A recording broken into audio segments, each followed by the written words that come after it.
There is nothing. Only warm primordial blackness. Your conscious ferments in it, no larger than a single grain of malt. You don't have to do anything anymore. Ever. Never, ever.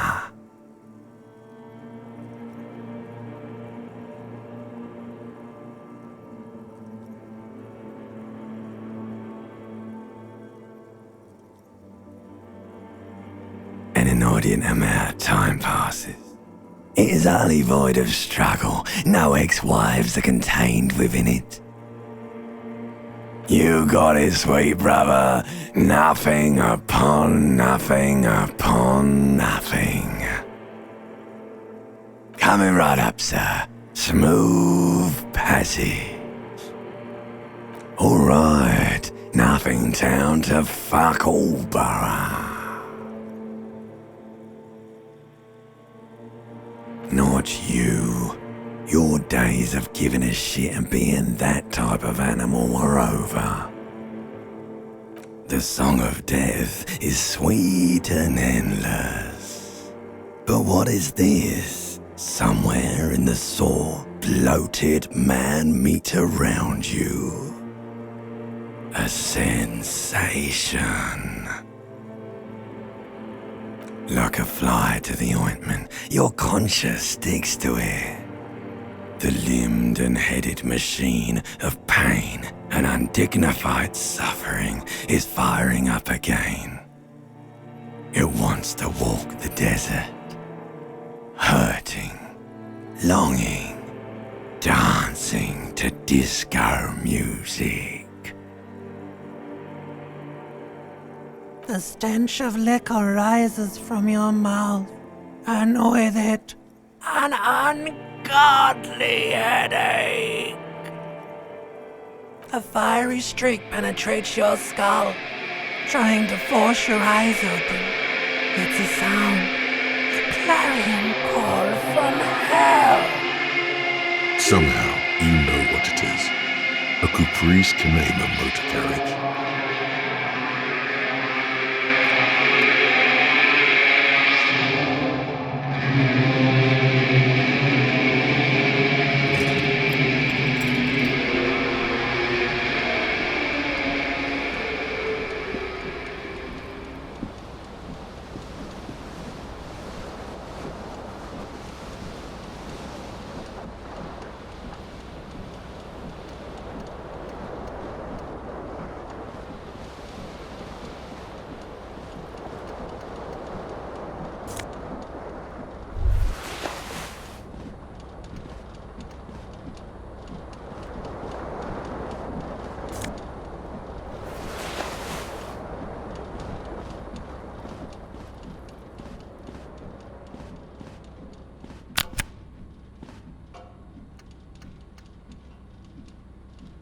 You hear a jingle. Keys are clinking in the pocket of your flare-cut pants. It says, whirling in rags, on the aluminium keyring. There is a single key on the ring. The number 1 is etched on it. It should open the door.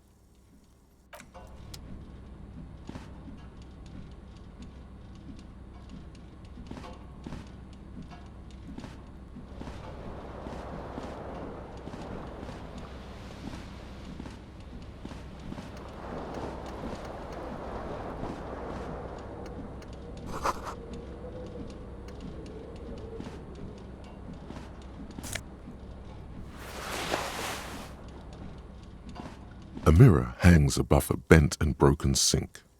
In a fierce discharge of masculine energy, someone has ripped half the faucet off. Was this not the same Elon that founds empires and lays waste to cities, virile, uncaring towards the little things? Probably not, no. Hot water sprays from the faucet's base, and steam covers the mirror. You cannot see yourself. Just a vague impression of a man. Suddenly, you realize you have no memory of the face that awaits you there, underneath the soft vapor. As you slowly reach your hand towards the surface of the mirror. Abort. You clearly have not thought this through. You won't like what you see there, and you will never unbecome it. Yeah, there is definitely something wrong with it. Where to even begin? There is the bloatedness, then the swollenness. It's like there's an upholstery of alcohol underneath your skin. It's not. It's swollen and snail-like, wriggling between your fingers. It's not. Your nose feels like a small balloon in the middle of your face. It hurts when you honk it. It doesn't appear to be a particularly tiny nose either. Not with all the drinks it's absorbed for you. Behold. You have no idea who this thing is, do you? Too late. You clearly have rigor mortis on your face. Or wait, is that an expression? Are you trying to make an expression with that face? Why? Please stop. It's horrible. You're scaring yourself. You can't, can you? It's like it's not even voluntary anymore. You have worn that grin into your face, and now it won't come off. What does it even mean? What is the emotion you're trying to convey?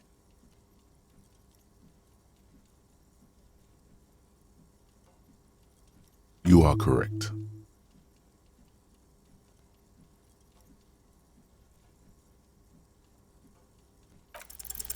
It belongs in the new, the third decade of the current century. Enough time had passed from the failure of the revolution that, for a fleeting moment, free market economy seemed like the ultimate, uncontested way of life for our species. Things were good. It was smooth sailing.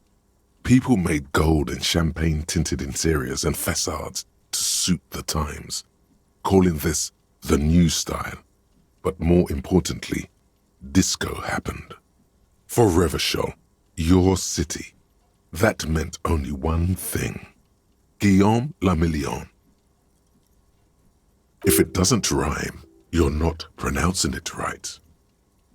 Out of the dazzling swirl of disco music, in an open-air boîte de nuit, somewhere in Revachol West, Guillaume's blonde mane appeared on the screen. He sang some bullshit. Then he made the expression. The click is used to spur on a horse. It also features heavily in Guillaume le Million's regional mega hit, Don't Worry, Your Pretty Little Head. Some 20-odd years. There is a vast ocean of time between right now and the expression, looking good on you, or anyone. Humanity has run aground in that time. It's a different world now. The expression is a relic. You have some understanding of the near history of disco. The rest is darkness, aside from the useless fact that the motor carriage outside was a caprice cinema. Everyone loved it. Maybe you thought some of the stardust would rub off on you. Maybe it did. Either way, it's all gone now. Only the grimace remains. It doesn't have to be. You can swoon over Guillaume and his champagne-corked smile whenever you want to. Maybe some of the stardust will return.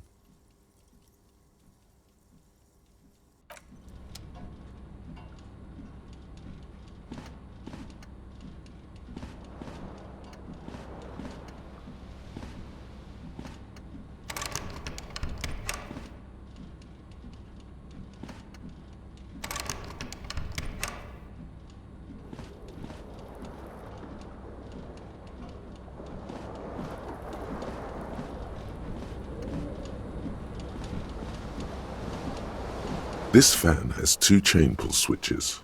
One ends in a tiny fan, the other in a light bulb. A truly horrific necktie has somehow attached itself to one of the blades. The blades come squeaking to a halt. It should be easier to reach the tie now. You swoop up and catch the tie. Snap! It's released from the blade. What you have in your hand is a truly hideous necktie with 4 or 5 different patterns. The knot reminds you of a noose. A terrible mistake. Turn the lights off immediately. You can practically feel the photons burning a hole in your brain. The lights are off. The switch must be broken because nothing happens. The air in the room is starting to feel like vaporized urine.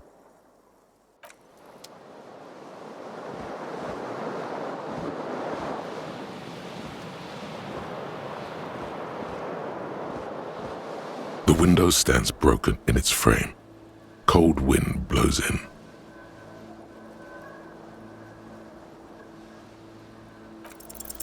The shards face outward. Whatever broke this window came from the inside.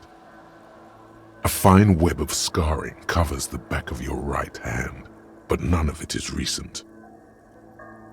More likely a projectile than a held object. There are no fragments on the floor from pulling a tool back in after impact.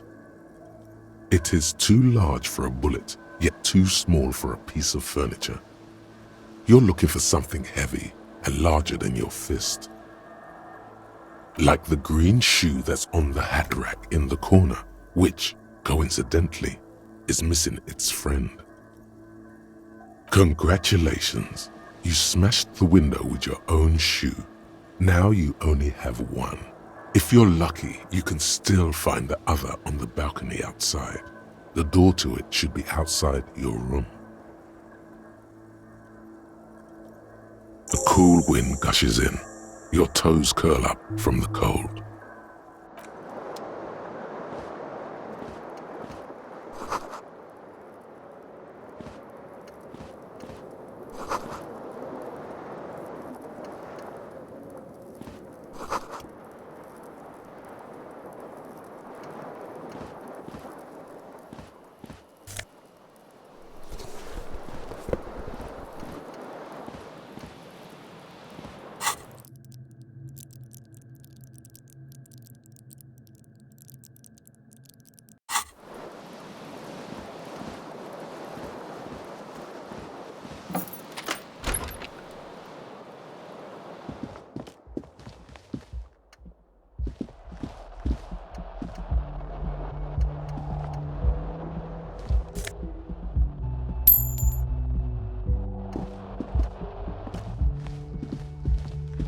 Hello, officer.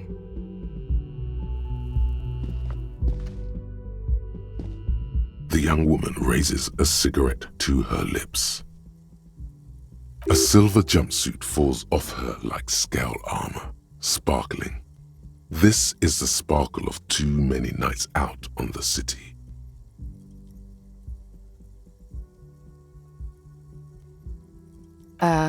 No. The young woman shakes her head slowly. Officer could be an artistic statement, a claim to official renown. No, you're a police officer, sir. I'm not, unless you've been shitting us all this time. You've been here for 3 days, on official police business, no less. Couldn't say. In truth, so far, mostly drinking. You have no doubt about the drinking, but do you strike yourself as a tight-lipped drunk? She must have heard something.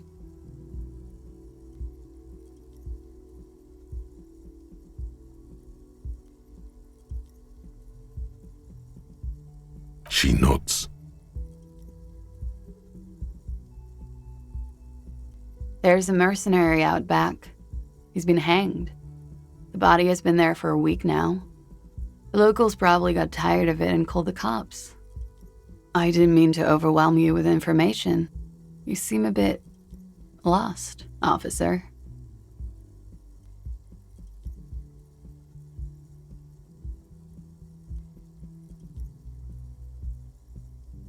Don't be so harsh on yourself. They let almost anyone be a police officer. Could it be because of the drinking? Of course. Be careful, officer. They don't like the police around here. She looks back at you, a light glinting off her eyes. Goodbye.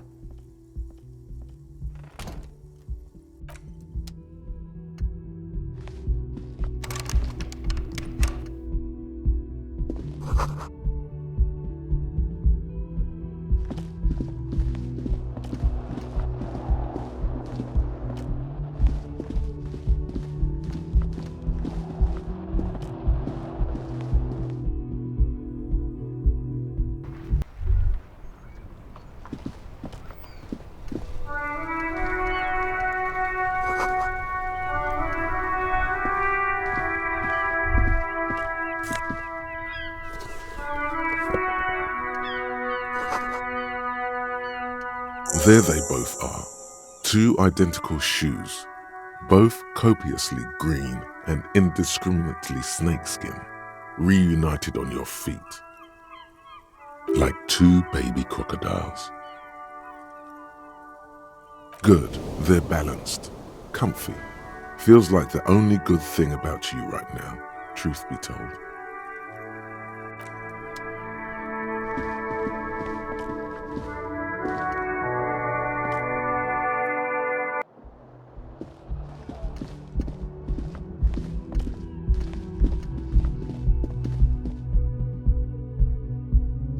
The door is closed. There is no answer. You hear the shower being turned on, somewhere inside. A tremendous loneliness comes over you. Everybody in the world is doing something without you. The door is closed.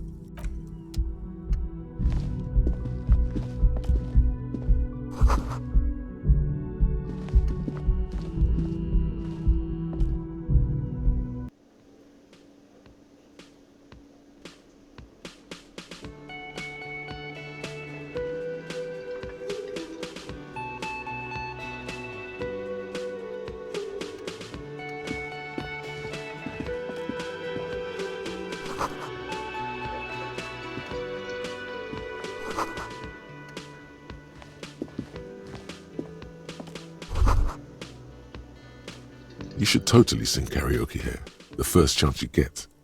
Your emotions need to be expressed. People need to know your vast, oceanic soul.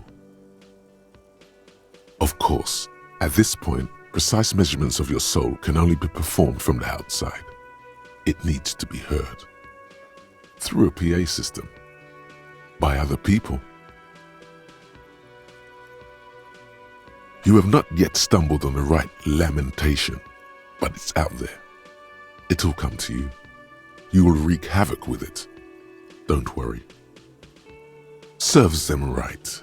Wipe that smirk off their face with your sad, tragic song. Who's laughing now? No one. You have to find something tragic to sing first, though.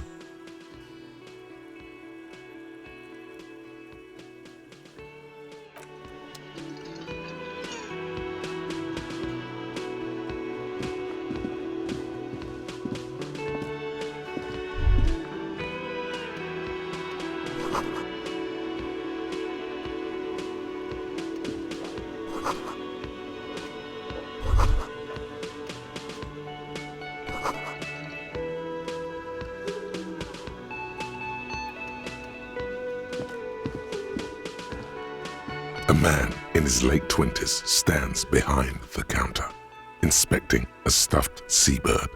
As you approach, he gives you a sideways glance, then looks down again. That was disdain in his eyes. Even now he's purposely ignoring you. A competent work of taxidermy. The white and brown seabird lies among piles of coasters and drying mugs. One of its wings broken. The man is trying to mend it. Looks like the bird was ripped off the shield that was used to mount it, most likely on a wall. This is the Great Skua. The seabird is the symbol for the discovery of the Insulindian Isola, the part of the world you are in right now. Something about it makes you feel bitter. Look, your buddy is over there. Why don't you go and talk to him, okay? He pretends not to hear you, concentrating on the bird instead. Oh no, you're a hero. A real hero cop. Could the massive property damage upstairs have anything to do with this? Am I? Or did you ride in, take the body down, solve the murder, and not trash my hostel room?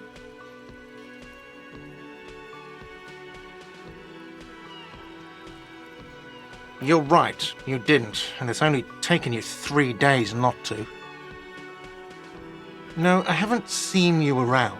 I'm not always here.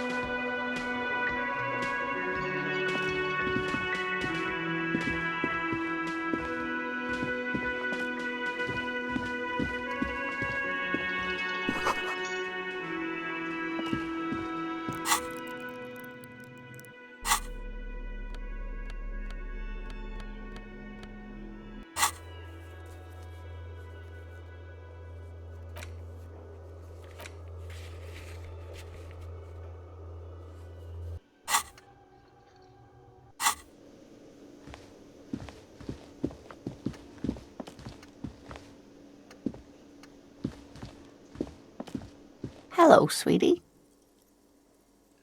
You shouldn't keep your colleague waiting.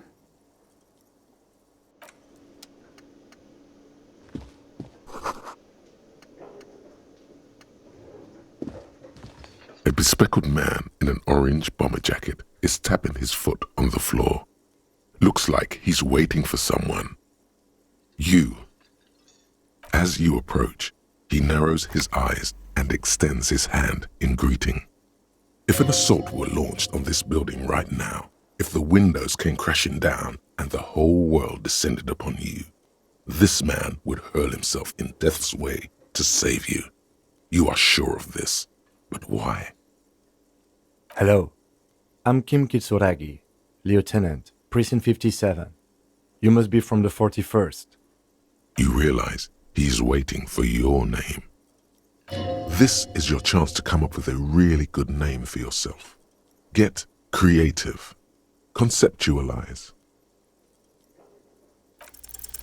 Concentration makes you squint your eyes. Your name should be deep gold and orange, like a forest fire looming on the horizon, but mixed with the stench of liquor rising from your breath.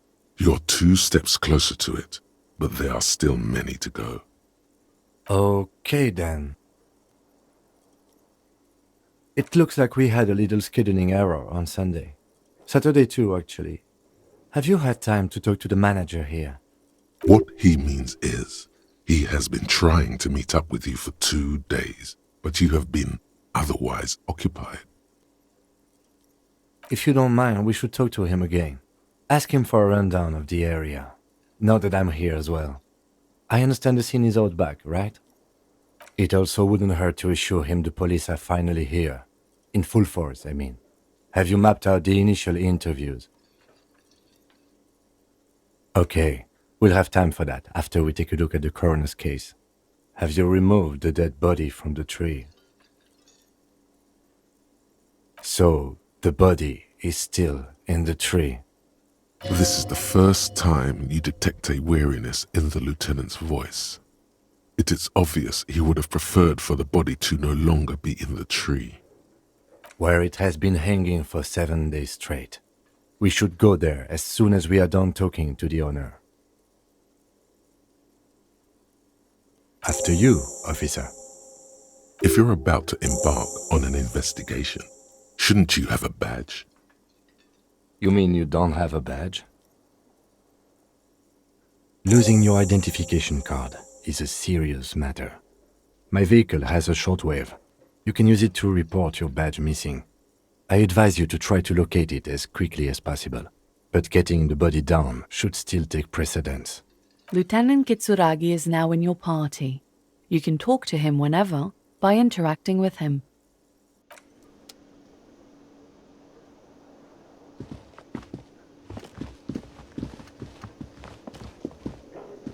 The man with the unimpressive beard notices you approaching.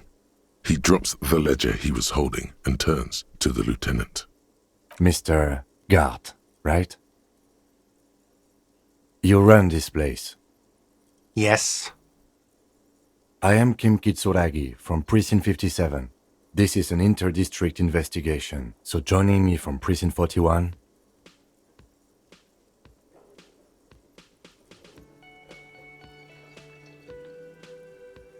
Right. Now, I know it took us a while to arrive at the scene.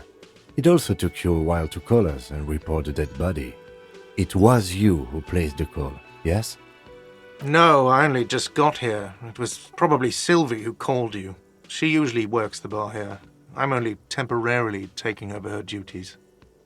Do you have her number? As a matter of fact, I do. You said you just got here.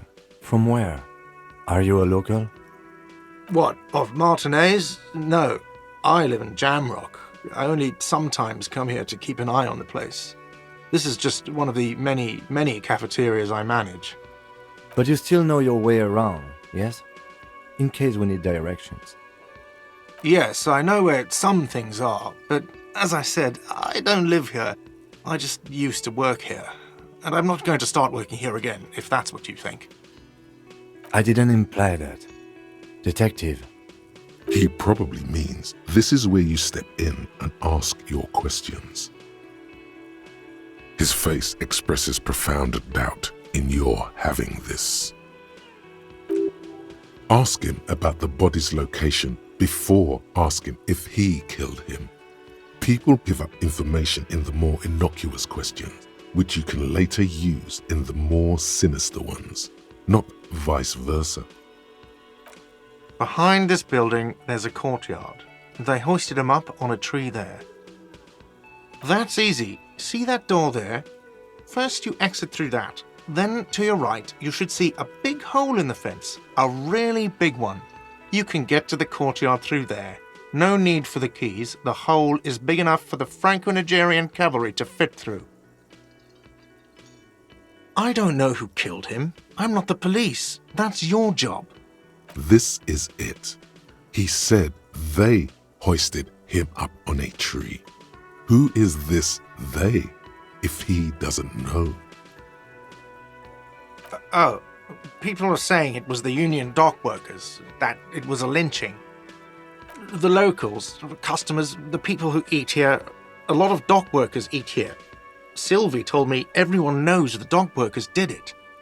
Did the debarders themselves tell her this, or is it a rumor? I don't really know. You'll have to ask her. I would suppose it's because they have nothing better to do. You mean the strike? Yes, the strike. The man they hanged was a security guard for the harbour company, I hear. A mercenary. The unionistas probably thought they'd send a message. The lieutenant turns the page in the little notebook he's been scribbling in. She went away because none of your business. Have they not been telling you you're a cop? Okay, you got me. She went away because of the dead body out back. And because I asked for her number. That's why Sylvie went away. I hope you appreciate that. Thank you.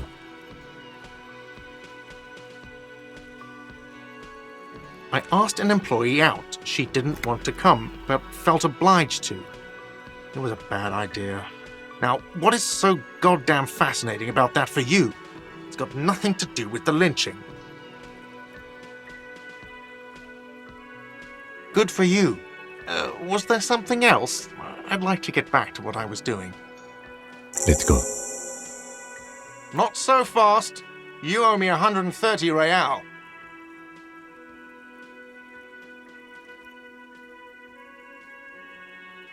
Oh, you don't owe me shit. Well, officer, you're right. You don't owe me shit, you owe me money. We do not need to assert ourselves here. We only need instructions from him. This is the proprietor, remember? You know, I get this all the time. Some hobo comes in here or some backpacking arsehole off the boat. The next day, when they can't make their fees, they get aggressive. I just never thought I'd be in this shit with a cop. Please, just give me the money. What are you, brain damaged? Money is what grown-up people use to pay for things. Things like this hostel room or 8 bottles of potent blend and 9 packs of Royal Extra. We use it for everything, really. Are you serious? From your work? I don't know. You can take bribes, I guess. I'm sorry. I don't think cops can take bribes. Some do take recompense, but only to survive.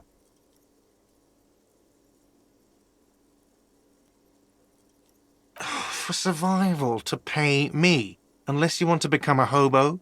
Do you want to become a hobo? There's nowhere else to stay in Martinez, and it's a cold spring outside. Money doesn't make you happy, but it lets you be unhappy for a while longer.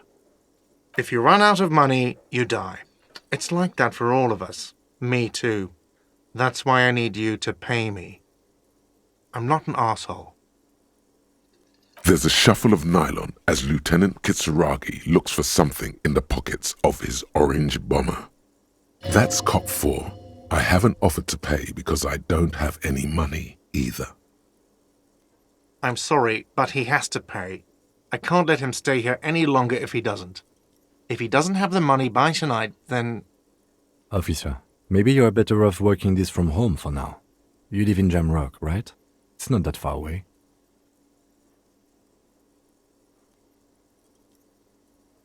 Officer, you really need to take this up with your station. I have a shortwave radio in my car. Call them, ask for assistance. We have to get this investigation started now. Good luck.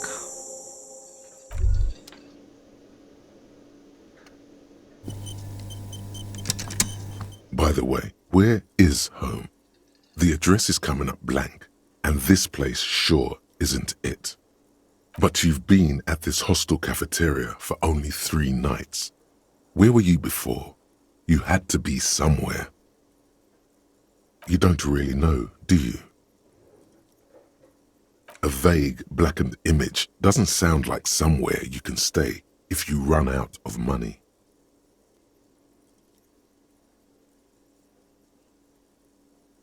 You can try. Run some addresses in your head when you get the time. Maybe a street or an apartment will appear.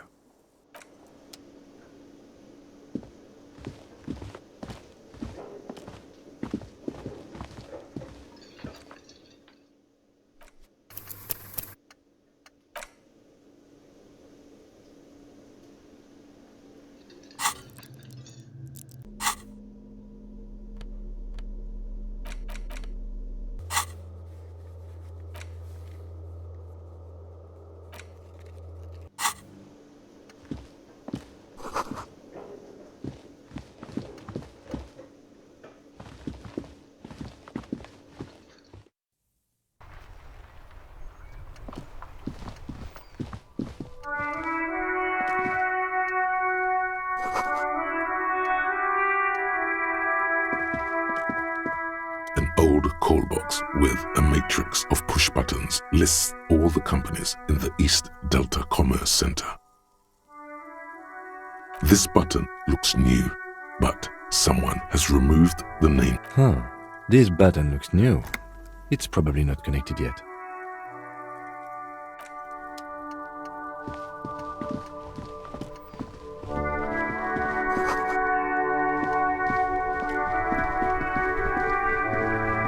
This Post Lavantorie mail collection box has been heavily vandalized with graffito. A closer inspection reveals 2 bullet holes in the front.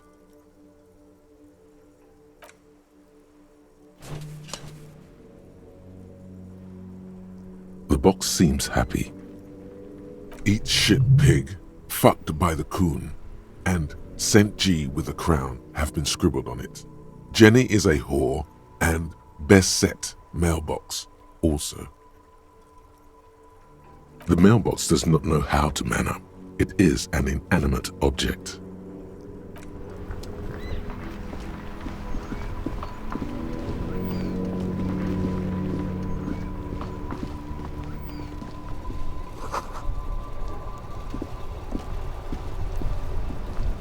The RCM in Martinez.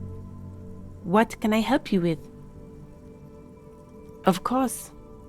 What can I help you with? Of course. Where to? Oh, that's right there, in the yard. She's relieved someone has come for it, finally. What do you mean? We're in Martinez, sir. This intersection is called Roundabout North, I think. There's the pier, the Cape Side apartment buildings, some more tenements. Not a lot, really. The harbor gates, some kind of commotion, I think. I don't follow the local politics. A fleet store, too. Some shops and a bridge. The canal bridge leads to the coast, but it's broken, I think. Some kind of accident, probably. Just coast. There's a little fishing village there, and a fish market. But that got closed down ages ago. It's just water. No, actually, I think they call it the Martinez Inlet. There are some islands in the bay, but they're hard to reach. No problem. Me? I am just a gardener. I am working. I have a greenhouse in the yard there. I've been trying to get some work done. She realizes she's about to criticize your work, or lack thereof. Yes, it smells pretty bad, so I have to take breaks. Don't worry, miss. We are here to clean it up. You can get to work soon. Mm-hmm. Of course. I won't hold you back. Her gloves. You get the feeling that you need them. You have a dead body to deal with after all. Sure, keep them. I have another pair.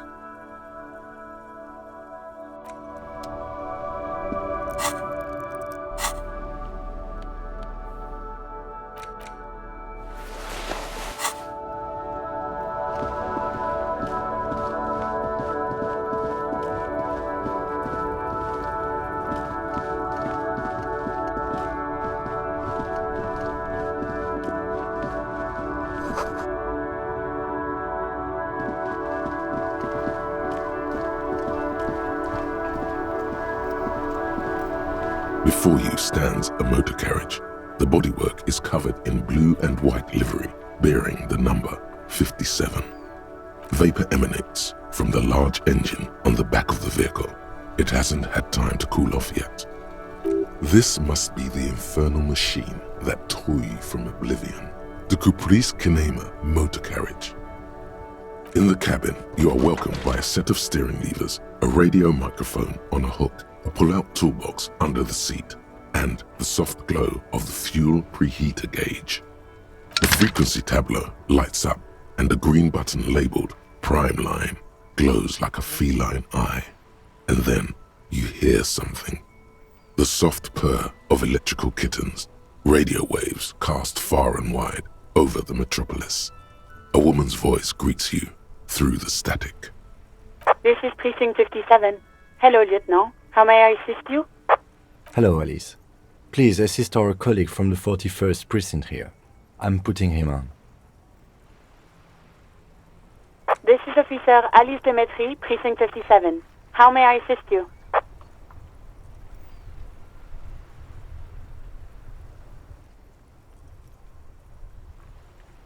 Of course. What is the number, officer? Yes, hold on. Her number is 005 1944 298. Received. Hold on, officer.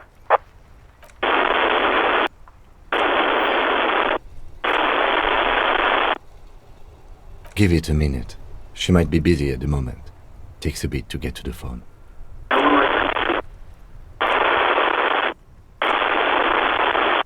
Officer, I have Sylvie Malaika on the line for you. Yes, hello?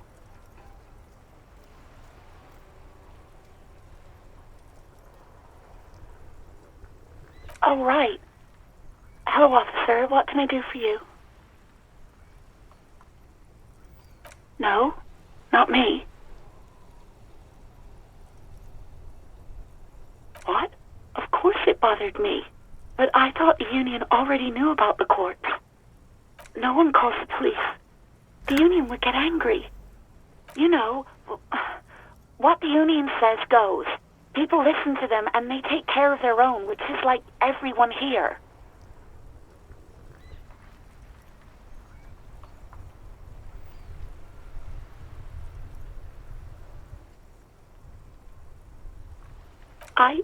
I didn't want to get in trouble with the others. Push her further. Show her the error of her ways. The other people who live around here. Local people, I didn't want trouble. You don't live here. You don't understand. Squealing is frowned upon here. Everything is dealt with, well, by the union, internally. Please, I just didn't want any trouble. You do? Oh. What else can I do for you? No, sorry. I don't. Not a lot of people have phones around here. Copper thieves take the wires. People don't have the money to have the cables put in again. They use the union's phone, or the one on the coast. So the union has a phone, and there's one further down the coast. Got it. It was someone else. We'll find them sooner or later, officer. It just might take a while. Yeah, go on. You mean, why did I leave the bar? Honestly, I'm not really comfortable discussing it with you, sir. Why not? What? No, why would you even think that?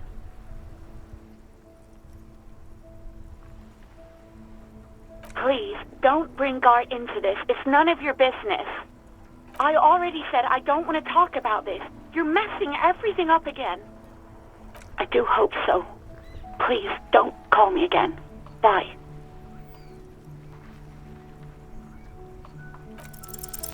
Yes, you have obviously done something to upset her at the Whirling in Rags, when she was still working there.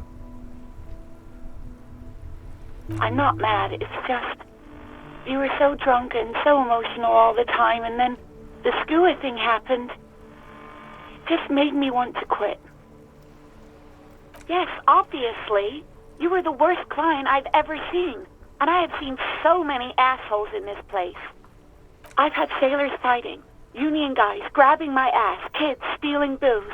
Once a guy was glued to the karaoke machine every night for 2 months. But you... Well, you were worse than all of them. Honestly, you were getting borderline aggressive. Even about little things like not turning down the volume at 3 a.m. I even liked one of those songs you kept listening to on repeat. No more. I hate it now. We Go On by the O.O. I can't listen to it anymore. You've turned it into a parody. To hell with that song. Then there was your room. Your project. An experiment to see how bad it can get in there. I tried to send the cleaner, but you wouldn't let me. Threatened to make me understand. I had no idea what you meant, and I don't want to know. And then you screamed something about how you're actually a real cool guy, and no one understands it. One of the coolest guys there is. The coolest guy in Jamrock. Something about disco, too. And then I had to deal with your toilet. The one you clogged with police documents, causing water damage downstairs in the kitchen. I won't even mention you waving your gun around, harassing customers, threatening to sing karaoke, threatening to kill yourself. The ones I had to wrench out of your toilet. Damn it, I don't remember what I did to your damn papers. I don't remember every little thing I do. Especially when there's a hurricane loose. It's your fault for losing them, not mine. Something in you wants to immediately forget about this, as if there was a reason you threw them away. No, you really weren't. You were simply the worst.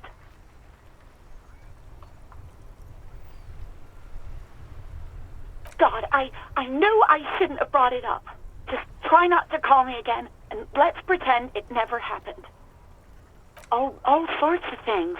From disco, rock too. So much disco and rock. Which one would that be? Sad? I think the one you mean is the smallest church in Saint-Saëns. Richard, that write-up. Interesting. You still have to find it, however. Wait, really? No, this is absolutely not true. I like Guard. I really do. No, I was actually flattered. I've always liked him. It was just bad timing. With the corpse and all that. There's a pause. You can almost see her on the other side, the telephone cord coiled around her index. I didn't know what to say to him later. Then you came and destroyed the place. So I left without explaining. I should have told him maybe. Okay, but please don't mess it up. Please don't take out your gun or something. The stuffed bird, the great Skua. You threw it against the wall while screaming, "Fuck that bird," and laughing like a maniac. I think you said it had been giving you shit ever since you got there. It was a pretty bird, there since I started working in whirling. I really liked her. We call her Scotty. You hear a sigh of relief on the other end of the radio. Wordless, the call breaks. Then, the already familiar voice. Anything else I can help you with, officer? Just a second, officer. 10-2, 10-5. This is 41st. Come in. Over. A scrawny old man sits in a dusty cubicle, smoking, with a large white rectangle sewn on his vest. In front of him is a box-shaped apparatus with an array of wires and antennas. The radio switchboard. The man uses relay code. You got this. You're a cop, and cops know relay code. 10-4, message received. 10-5, relay message. What's your status? Over. 10-18, state your message, sir. 10-9, over. 10-4, message received. This is a very serious situation. I need to 10-22 the captain. Over. Is it him?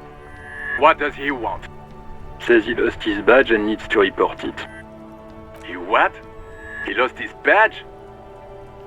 Who lost his badge? Dick fucking Mullen. Who do you think? It's Officer Dick Mullen from the bestseller Dick Mullen and the Lost Identity. Dick Mullen is not your name. It's the name of a fictional detective who would not lose his badge. Defend yourself. Immediately. They're laughing at you. He says this has probably happened to other policemen before him and laughs sarcastically. Oh god damn it. Is he fucking kidding? The whole station's gonna be dicked for this. Satellite Officer Vikmar is wondering if you might be joking and adds that this tarnishes the reputation of the entire station. Over. Mullen dicked us. 10-4, I hear you, officer. I'm just going to make a note here that you are in pursuit of your misplaced badge. Over. Fuck me. Mac, come here. You've got to hear this. Dick Mullen lost his badge. What's going on? Super Cop here lost his badge. He lost his what now? His badge. He lost his goddamn fucking badge. He asks you to please stop saying he lost his badge. Why? Did he find it? Sergeant Person was wondering if you found your badge yet. Over. You don't have a comeback. Sorry. It's hard to think like this. He's not replying. Looks like he's still looking for it. 10-9, come again. I didn't get that. Over. New heights even for Captain Sober. Ask him. Ask him if he's lost his gun, too. Sergeant Orson wants to know if you lost your gun too. Over. Check your pockets. Check your... Holy fuck. You don't know where it is, do you? No. It's gone. It's not fucking on you. 10-9, come in, officer. Did you get my question? We were wondering about your gun. Over. Lying? Over the phone? It's easy. Just say it like it's the truth. And then it becomes it. He says he didn't. Thank God for that. That would have been a nightmare.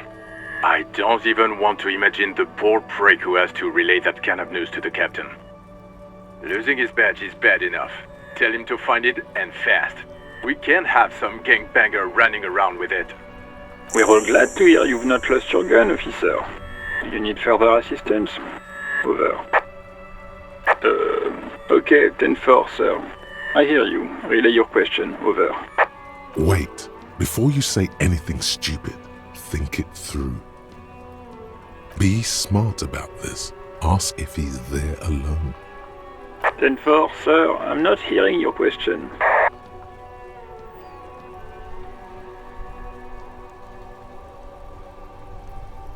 What?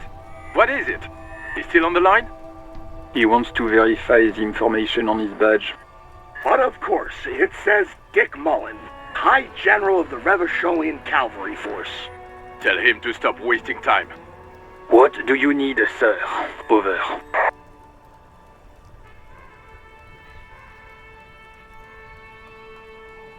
Ten-9, repeat message. I didn't get that, sir. Over. What? What is it? What can he possibly still want from us? He seems intoxicated and keeps asking me to call him by his name. Mullen's drunk and emotionally aggressive. That's new. Wrap it up. Don't indulge in his drunken antics. Understood, sir. Over. Roger that. 10-10. Over and out. A metallic drawer slides out from under the seat and clicks into place. The tools inside are neatly organized. Take what you need, officer. It's going to be a long case. I'm not protective of my tools, like some men are. He's clearly a little protective of his tools. But what can you do? Work is work. The pry bar feels nice and cold in your hand, heavier than you'd think. Useful for opening all sorts of doors and lids.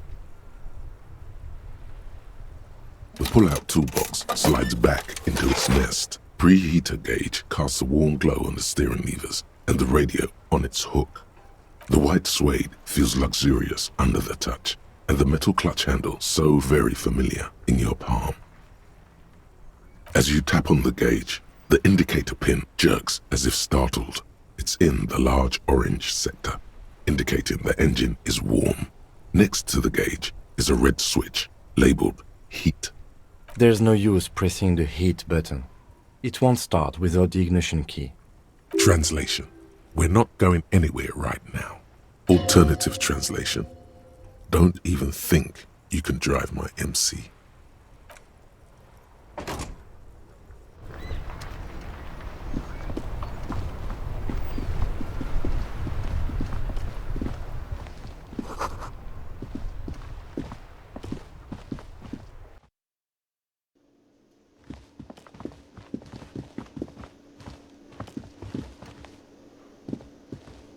Can I help you?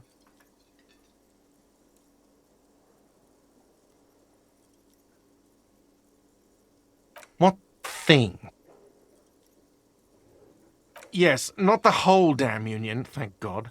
Just the nastiest and loudest faction. They come here in the evenings. Dumb, unruly types. Think they're big shit.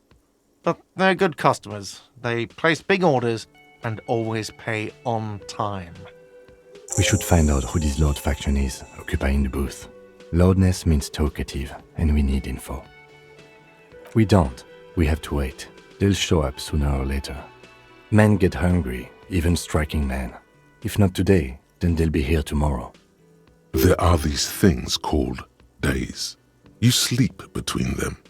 He's saying they'll come after you've slept. Just making clear you got that. What? By the way, you should come back to this thing-based questionnaire if you see anything interesting in the whirling later. Wait, what? But what about the bird? Yes, the bird. I found it lying on the floor with a broken wing the morning she left. You broke the skewer! I assure you it was him. Why on earth did you have to break the skewer? I can't believe it. I was so sure it was Sylvie. Even worse, I thought she was trying to send me a message. Symbol of hope and all. A tender type of hope. Something stirs in you. Perhaps this is why you broke it.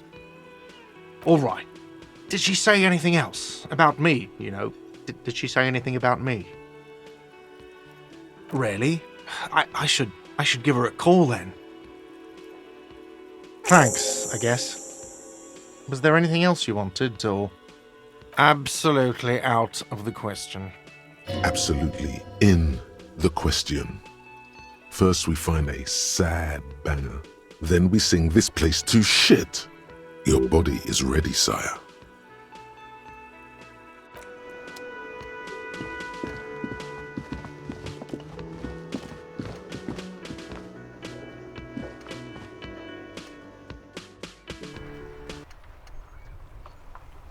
Yes?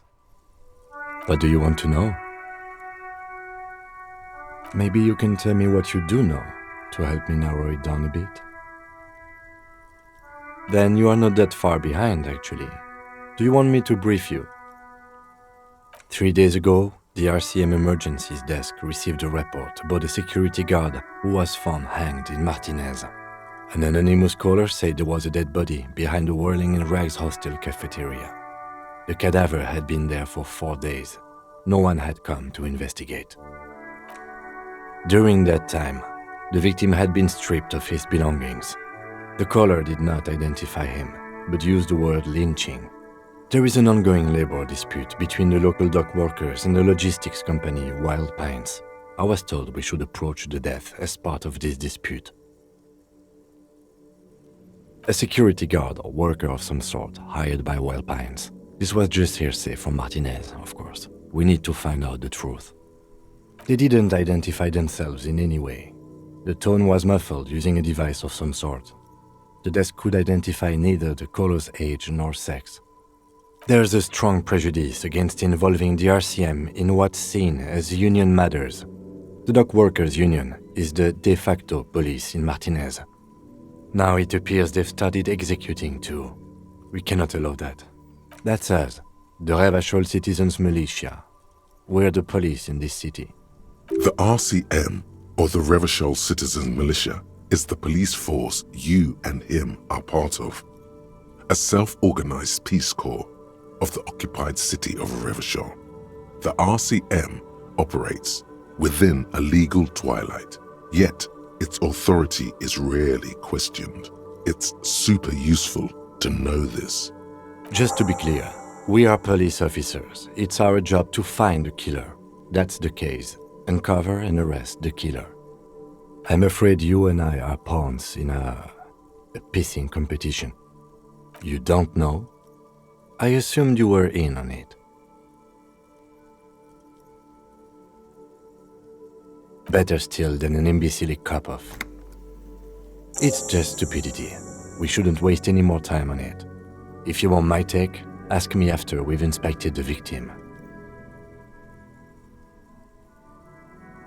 Later.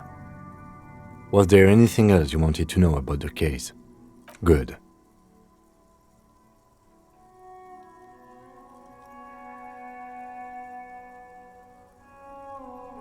Me?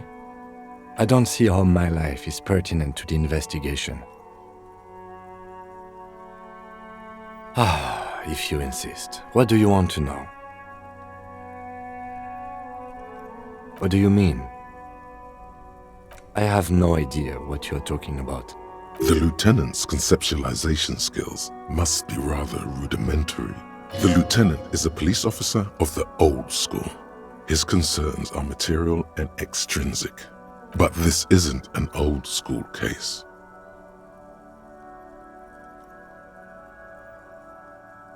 What? Think? I do most of my work inside my notebook. The lieutenant produces his small blue notebook and idly thumbs through a few pages. We all have our different mediums. His is written. Good. Let's change the subject.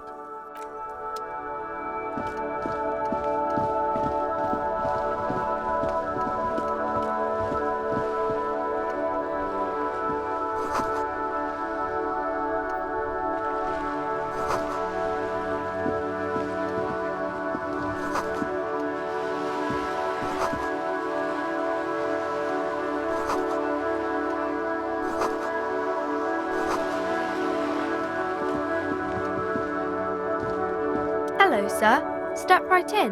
The store is open. Are you interested in a new and exciting book? Okay, sir. I'll try to answer any questions you have. I hope they're about books. My name is Annette, sir. My mum, her name is Plaisance. She owns the store. She's inside minding the register or organising the stock. Feel free to step in and browse our wares. I'm signalling that the store is open. Otherwise, people might not know. They'd miss out on the crime, romance, and biographies of famous people.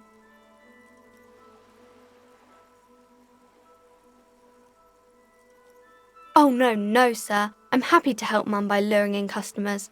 Besides, I have some hot juice in my vacuum bottle to keep warm.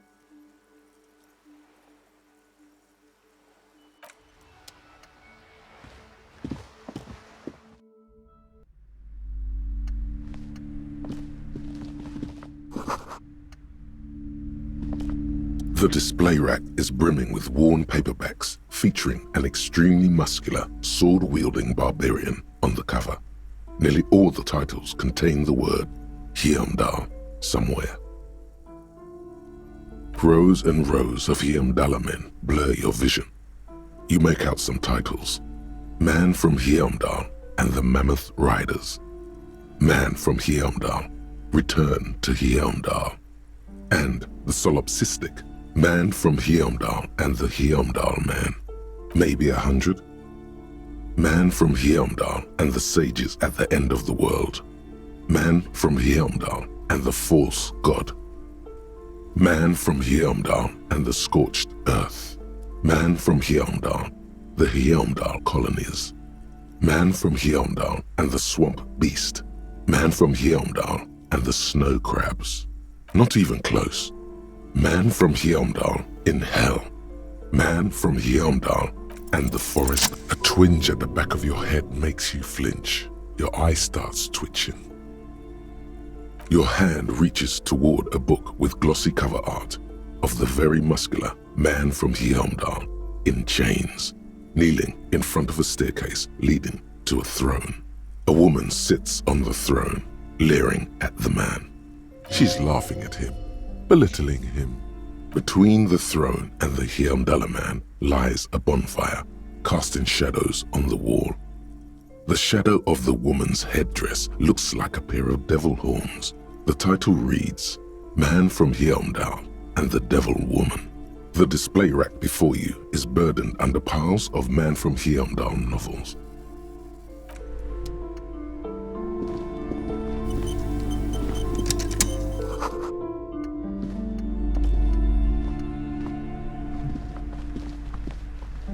A small mountain of colorful board game boxes.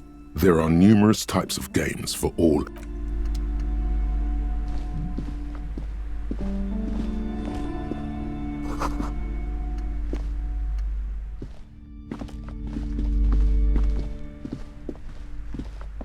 Welcome to Crime, Romance, and Biographies of Famous People.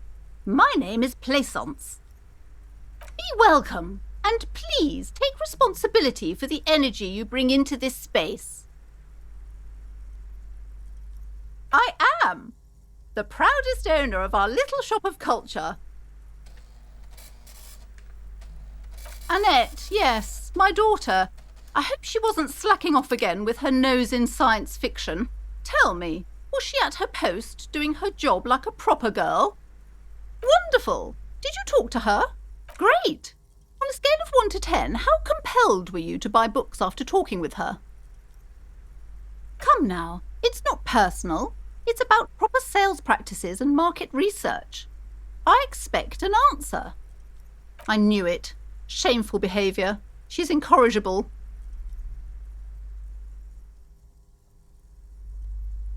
I understand.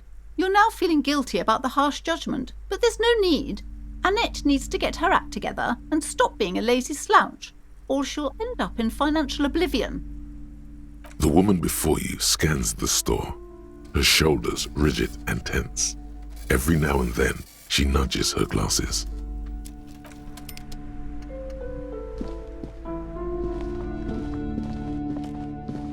You see a set of tattered curtains blocking the way to another room. A strange cage-like trinket dangles from the curtains. Excuse me, officer. The back room is strictly for employees only. You see some kind of charm, an irregular polyhedron assembled from bones, sticks, and straw. Inside, a disturbing fish head with empty eye sockets stares at you. This is a traditional Seminese ward, meant to provide protection against ill luck, bad dreams, curses, and other supernatural scourges. Inhabitants of Île de Fantôme, the Seminine Islands down south. Aside from poking at it suspiciously, there is nothing else to do with the fishhead charm at this time. The curtains remain shut before you. Nothing. Now please go back to browsing the books. Don't you feel compelled to look at the books? The books are all you care about.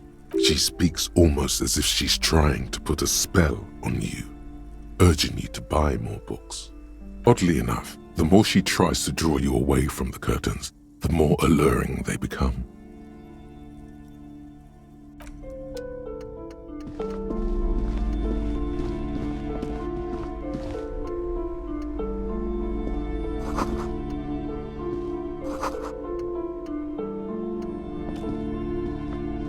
The plaque on the shelf reads, "Biographies of famous people." I would say The Greatest Innocence. Yes, most certainly. It's an important educational tool delving into the depths of history, religion, and their relation to innocentic power.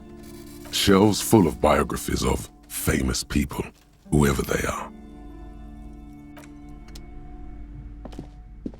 Several maps have been attached to a bulletin board hidden inside the alcove. They're held up by small pins. The board has come loose from one corner. The maps look old and faded. Your eye catches a map of Insulinda, a map of Revachol, and a map of Martinaise. This large map displays archipelagos. You see a constellation of small dots on the light blue emptiness of the Insulindic Ocean. The largest in the northeast is La Caillou. You are here. Another far away in the southwest, Seminese Islands, Île de Fantôme, Ozon, Laurentide, Fas à la Mer, Archipelagos, North Arcade Islands, all just specks of dust on the vastness of the Insulindic. On the edges of the map, the color fades into a blur of dotted lines, black and white, disintegrating into mathematics. In the northeast, a dust mite stands on the north coast of Caillou, in a bookstore. It's you. You can, on Caillou, Revachol, a single black star, on Ozon, Fondelier, and Vilmandu, on Archipelagos, Croyan Moran, Villiers, on Seminine, Olduvai, and on Laurentide, Deora of the Seven Seas. 850 million people live on these little dots, an oceanic world of culture and commerce torn apart by history. The ocean breaks apart into a tangle of cosines and azimuths, all pointing into pale nothingness. Windy is the north azimuth. Grad is the northeast azimuth. Samara is the east azimuth. Seol is the West Azimuth. Isolas, they're called. Connections to other worlds, words past the Insulindian, unknown to you. You only know you've never been there. You have little idea what they are. Distant stars, gods, but looking at them makes you feel almost non-existent. Whatever they are, the Isolas are immeasurably large compared to you, and very, very far away. Perhaps they are gods, gods of distance and outer dust. I'm sorry, officer. The map of Martinez is the only one available. The other two are not for sale anymore. And besides, you could scarcely afford them. They're quite valuable, though they might not look it. The map of Martinez is 90 cents, though. Yes, yes. Are you interested or not?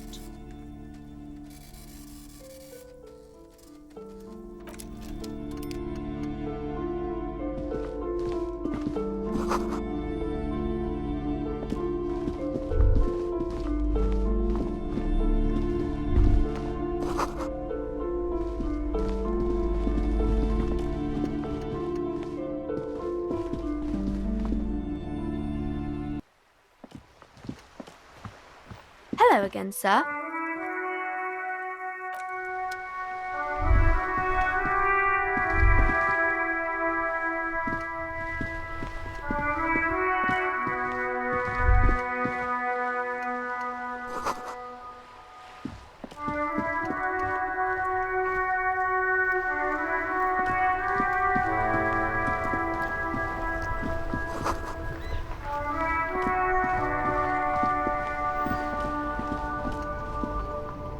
I am a gander and a hunter and a gatherer. Feel like a traveler. A simple little cadence. He seems to be making it up as he goes. From another planet. Hey there. It's the jam, my man. It's a traffic jam for the ages. Harbor gates up the street are shut tight. No explanation given. Workers on strike, scabs agitating, an all-around clusterfuck. Meanwhile, we're all stuck here in long-haul limbo for days upon days upon days. Upon days. Yeah, exactly. It's official. He too agrees. This is the antechamber of the afterlife. Feels like forever. Like I was born on this here roundabout and this was all I ever knew. Just me and the metal and the tires, the oil and the fumes of mazout.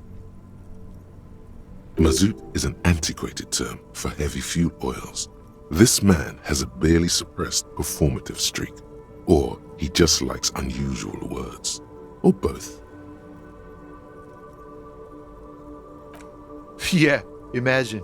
It's been a whole week already. So tell me, what do you need? Huh? Oh. No, I ain't got any money. They don't want to pay for unfinished work. The bosses, man.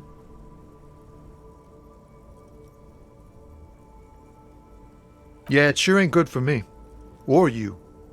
I'd spare a coin or two for a city cop down in his luck. If I had, say, 4 myself. It's like, whatever's going on over at the docks. Workers got a blockade set up, making demands, no way in or out. Some pretty wild stuff, I hear. Like a giant new power crane in half the company? I forget what exactly. Good on them, I guess.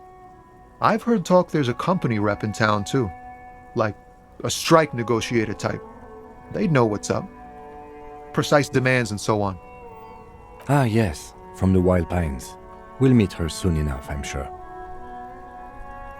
They want to keep that money flowing in, my man. Ka-ching.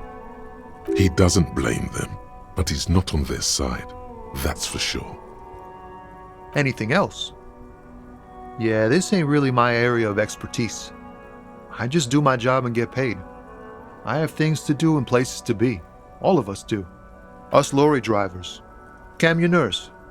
You still hang around here waiting for this mess to end. Most have scurried off somewhere to get drunk or high.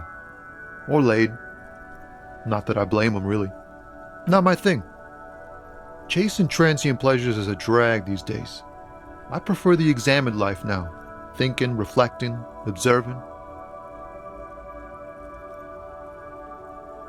He ain't one of us drivers. I know that.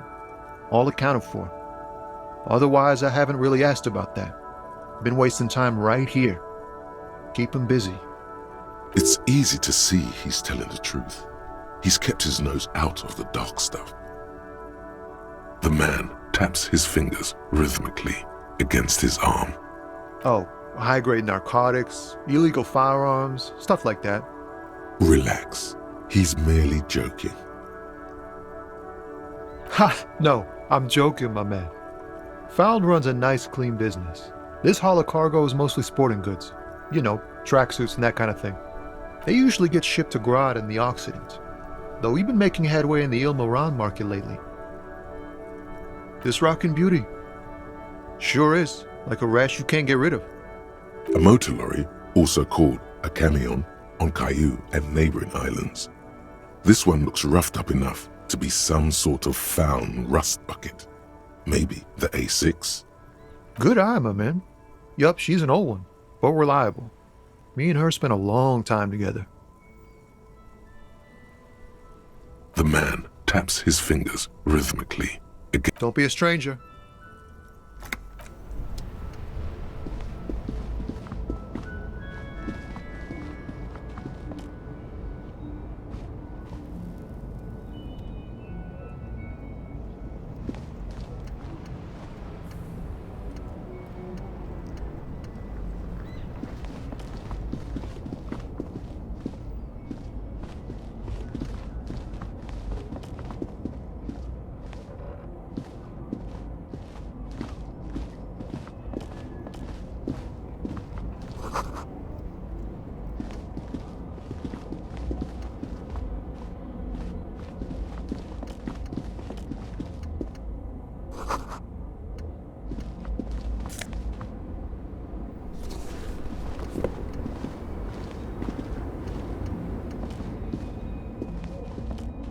An old monument stands in the middle of the traffic island, pointing toward the sea.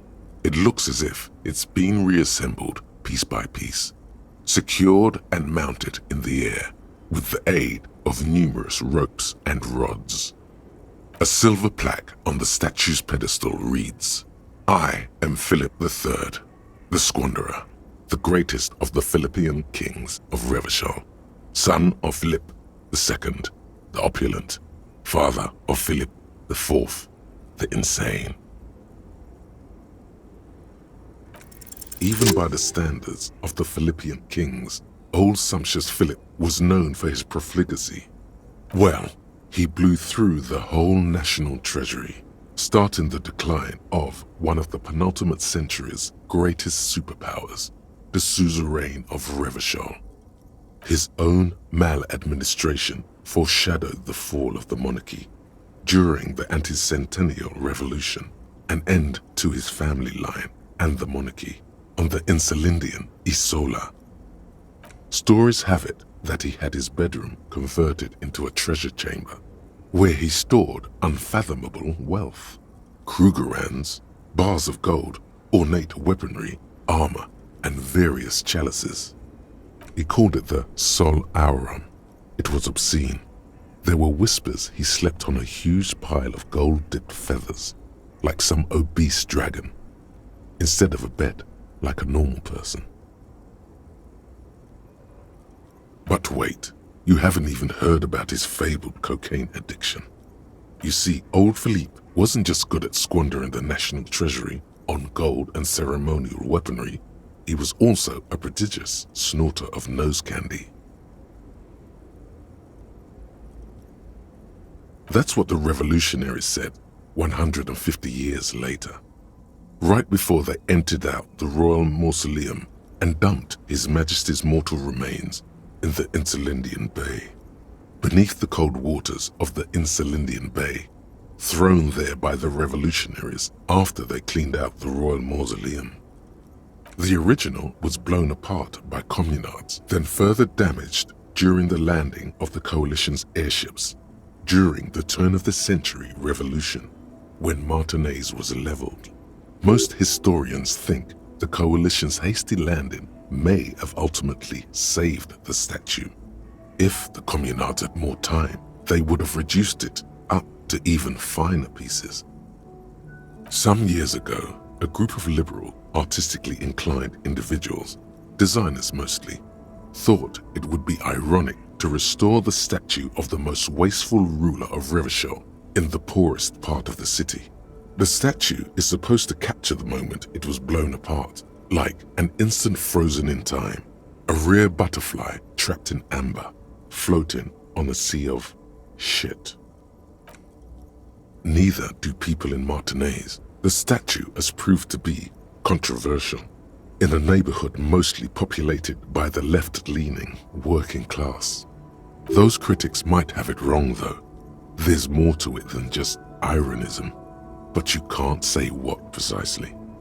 Perhaps this art mystery will be solved at a later time. Philip III, the Squanderer, however, with his bronze face up in the air, doesn't seem concerned about what the hoi polloi think of him in death.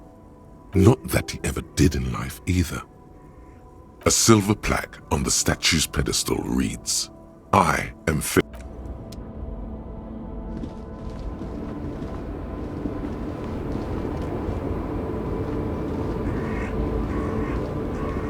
The small, wrinkled woman does not greet you. She nods along to something on her radio. A photograph is clutched in her hands, and there is a warm smile on her face. The photo, an ambrotype from the turn of the century, as golden as her smile. It's the warmth of a winter night's fire. Maybe she could give you comfort and shelter, some cigarettes and food money. Maybe she's your... No response. Wherever this woman is, your words fail to reach her. Wait. She's just a distracted old woman. Better to leave her alone. Why? I just told you why.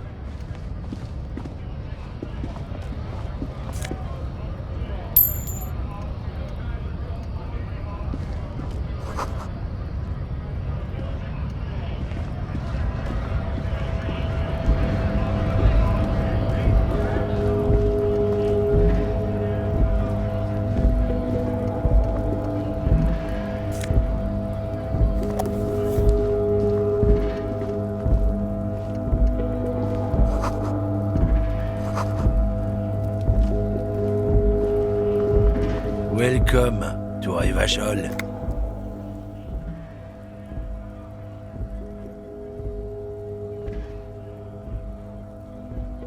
Don't you welcome to Revachol me. My grandfather came here from a 3,000-year-old racist isolationist culture, while your ancestors came to this island a mere 300 years ago. Every school of thought and government has failed in the city, but I love it nonetheless. It belongs to me as much as it belongs to you. It's men like you who keep Revachol divided, making it that much harder for everyone to climb out of this post-war limbo. What he means is, fixation on the Revacholian nation makes it harder for Revachol to actually attain self-determination. Oh, come on, man. I just said welcome to Revachol. It's a lorry driver thing. I know exactly what you meant. You think my kind doesn't belong here, that I should watch myself and behave. But you see, I'm an officer of the RCM. It's actually my job to make sure you behave. I would advise you to remember that. Silence. The air between them becomes tense. Your partner needs backup. Now's your moment to shine. I haven't learned anything I didn't know before. The lieutenant exhales and resumes his regular calmness. Whatever you say, officers. It's about biological determinism, natural law, the sorting of the races. Not the most popular topic nowadays, with the coalition in charge and all. You might want to change the topic. That is, bury your head under the sand like common sheep. I'm not just racist. Look, I've read books, huh? The science of racial theory has all been proved, even if some people don't want to accept it. People who've studied these things say that you and me are superior by design, so naturally, we Occidentals should be in charge. Obviously, you can see the merits in that. Race is a simplistic means of social classification based on easily observed attributes, hunches, and pseudoscience. Open your eyes. Haven't you noticed something different lately? An unfortunate downturn, maybe, huh? When members of the superior race cease to believe in their innate superiority, they stop competing for resources. The problem?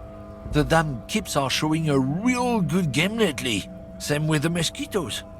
And the other introduced species too. They're on the precipice of cultural victory. Cultural victory? What is this then? It's what the Kips of Boogie Street are going for, right under our noses. And the others too, on the radio. Heard any chansons lately? Heard any motetos or leader? No. Dominating culture is how they plan to win. They say so themselves. It's true. Also, you need to realize the dangers of mixing races. Who knows what might happen if people don't stay in their birthplace? You might end up with a new sub-race, with unknown characteristics, leading to extra competition. That's why you've got to control the offspring. Don't push your luck, Runt.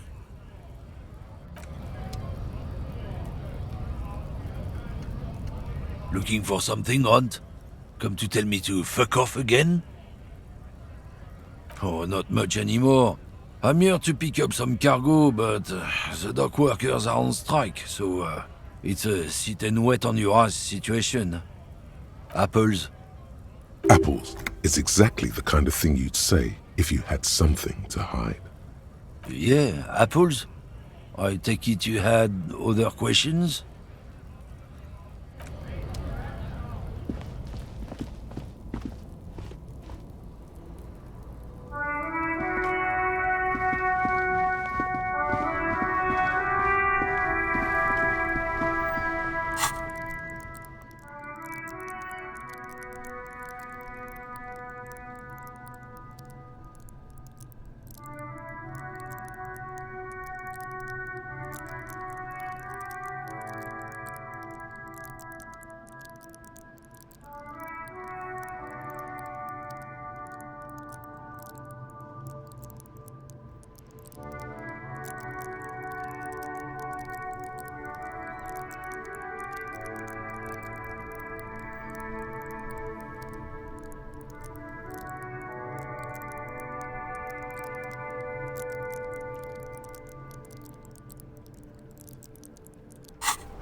There's a pile of cheap sunglasses in a small box, a variety of shapes and colors.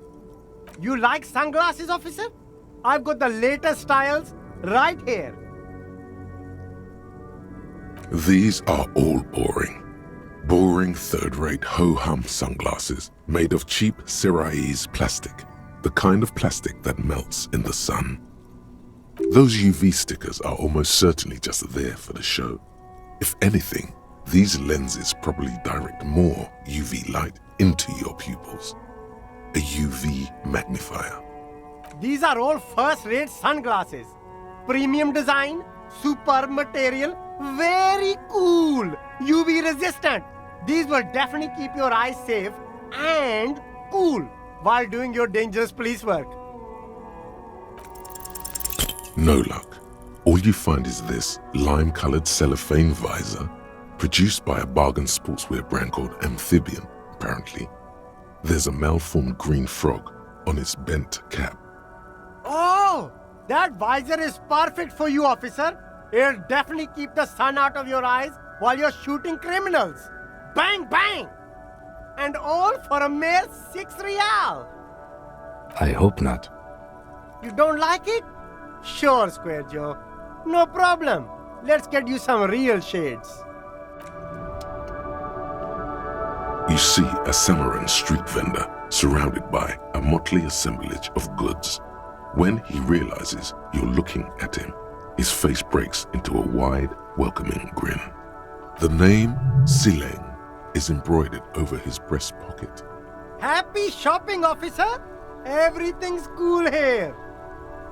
Everything's cool.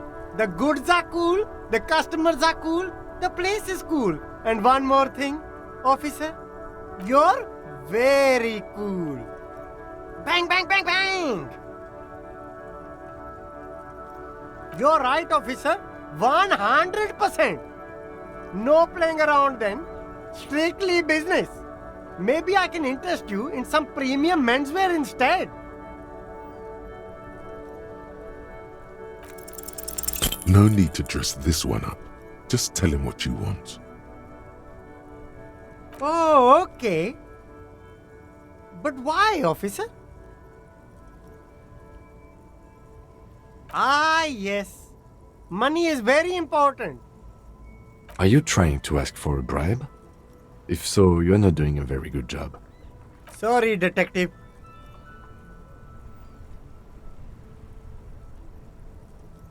Only the coolest goods in Revachol. I've got sneakers, speakers, extremely comfy pants too. Try them on right here. No shame, only freedom. Good joke, officer. Here we don't have permits. Just economic freedom. Take a look around. You glance around the decrepit buildings, the miserable weather, the sidewalks strewn with sunflower seeds and a dust-choked air. It's beautiful. Beautiful freedom. It is, yes. Anyone can set up their shop whenever they feel like it. That's right. No permits, no bureaucracy. That's why this city and its law officials are so cool. If you wanted to be cynical about it, you could say we are here to protect the interests of property holders. I am not, however. My man, officer, you make all this possible.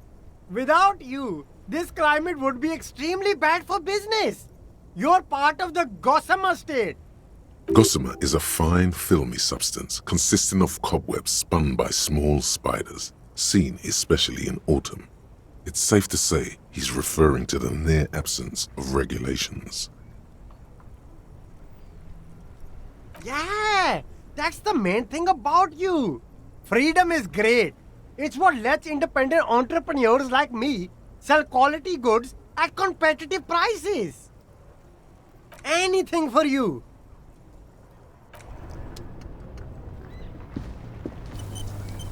There are clothes inside.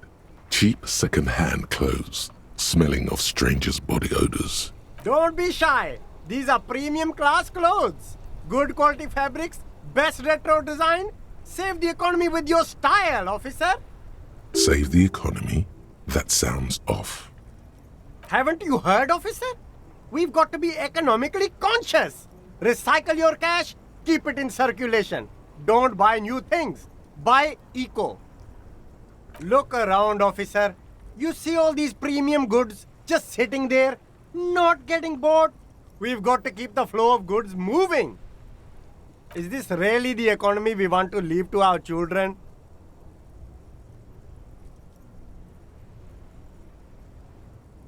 Too bad, officer. Kids make it all worthwhile. Without kids, who's going to be around to enjoy the economy? Don't let me stop you. Open the box and browse a little. You find your hands deep in tattered and faded garments made from weird polyester blends that make your body itch and sweat in all the wrong places. Economical, but also trendy. Look first-hand, buy second-hand. Keep the economy moving. No good.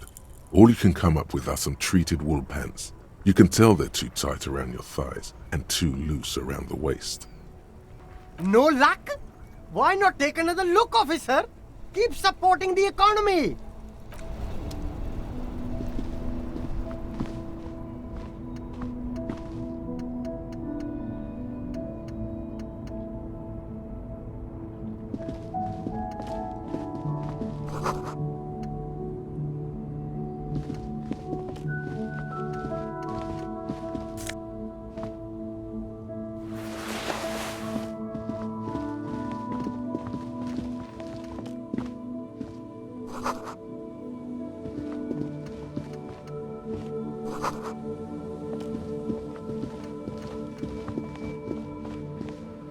A couple of indicator lights are missing from this control panel. Loose wires dangle from the now vacant holes. In the middle is a lever. Beneath it, a small metal plaque. This panel usually closes the waterlock, turning it into a bridge that lets you cross the canal. But there's a crashed salmon and butter sign in the way. Pulling the lever probably won't do anything. Good morning to you, officers. A burly man hangs out by the waterlock, carving up a generous serving of salami with an old hunter's knife. His eyes are fixed on a man stranded on the other side of the waterlock and on an enormous billboard that has fallen down into the canal between them. I wasn't here to witness it, but those look like tire tracks on that sign. Weird, huh? Then again, plenty of daredevil drivers in Revachol. The words "Daredevil Driver" sound ominous to you. Too bad it also takes a year and a day to repair anything round here, especially a waterlock. The rest of the coast is closed off till then. Well, there's the fishing village, an abandoned fish market, a bizarro church. Not much use to the congregation, though. There always seems to be something wrong with it. Yeah, not really much else. Just bombed out ruins.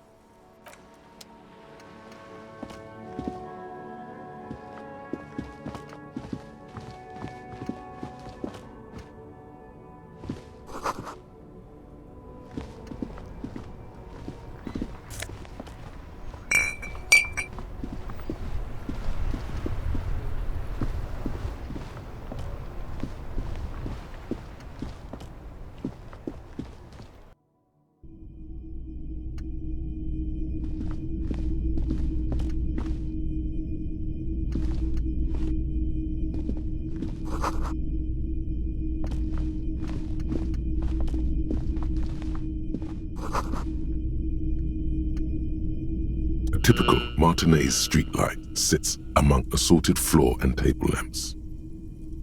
It was brought to me to be altered. We are not here to investigate the theft of city property.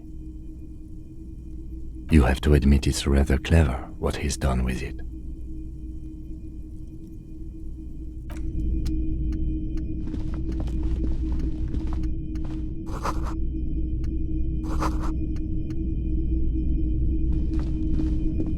You see rows of toy soldiers guarding the rest of the trinkets displayed on the table. Some on horseback, others in rags, others yet in bright blue uniforms. All are stern and unyielding in their duty.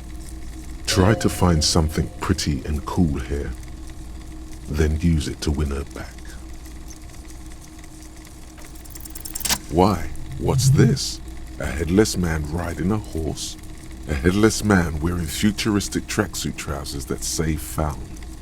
Oh, that's the Headless Phone Rider. The Headless Phone Rider. It's an urban legend about a man who rides the streets of Revachol sporting a fawn tracksuit. As you see, he's missing his head. 50 cents. Bargain priced. I'll throw in the tiny cap too. I think he's looking for it, or something. That part of the story has many interpretations. He lost his cap when he lost his head. Perhaps he's looking for the head. Did I mention that this figurine is supposed to be lucky? Always carry it with you.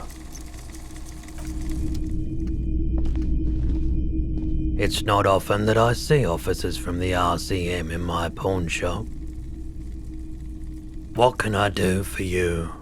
His courtesy is not insincere, but he prefers being alone with his projector, just watching the movement of light across the walls of the shop. I haven't had any problems myself, though some of my customers have complained about inconsistent law enforcement. Who are your customers usually? All kinds of people come through here. Locals, travelers, people looking for a deal, people looking for a keepsake, people who are terminally bored. As you can see, I have a wide selection of goods for everyone to choose from. It keeps me entertained.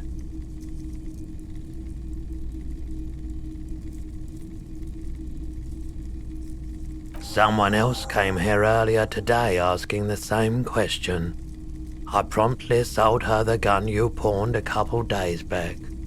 This is a pawn shop, and it did feel as if you've met before. Oh God. The lieutenant shifts from one foot to another, alert. She didn't seem like a policeman, although she kept referring to herself as a pig, which was odd.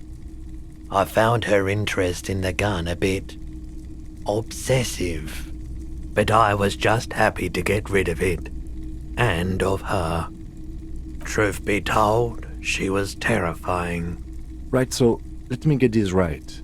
You sold your sidearm, issued by the citizens' militia, and now a civilian is running around the streets of Martinez with it? It's possible in these parts of town. We ought to find her and discourage her from taking justice into her own hands.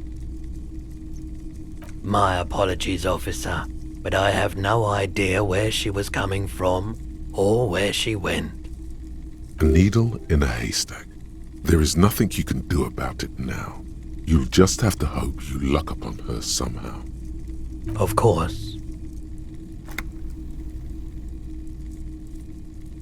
I doubt it, but I can try and answer any questions you may have. I do my best to keep my distance from all manner of butchery. Bad for business, bad for everyone. He doesn't know anything. The pawnbroker's gaze is already fixed on the dancing colors.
Life doesn't need to be a struggle.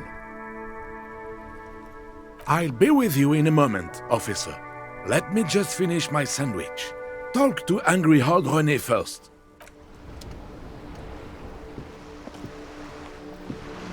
Have you no shame? Whining about your back every time you bring out the measuring tape. René, you're a man with a fork in a world of soup. Please, let's just try to enjoy the game, alright? I'm trying to, but you keep breaking my concentration. You're old. I can see that. We're both old. Now stop grabbing your ass like it's a girl. These manly men are playing balls. This is a ball game. Grab a ball and play it. Don't ask questions. Shoot first. Ask questions never. That's the spirit. Don't even waste your breath asking about the game. They wouldn't know anyway. They're way past their prime.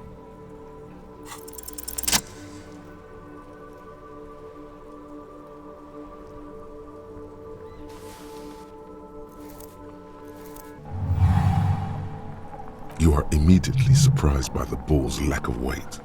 No matter, you'll make it work. The cold metal ball is surprisingly smooth against your neck. It has a pattern on it, probably a sponsored ball.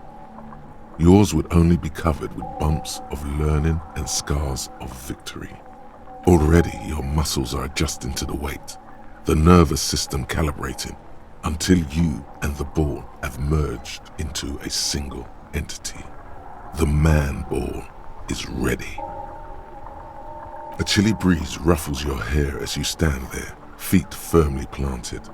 All sounds, smells, even the wind, everything fades until the only thing left is the union of man and ball.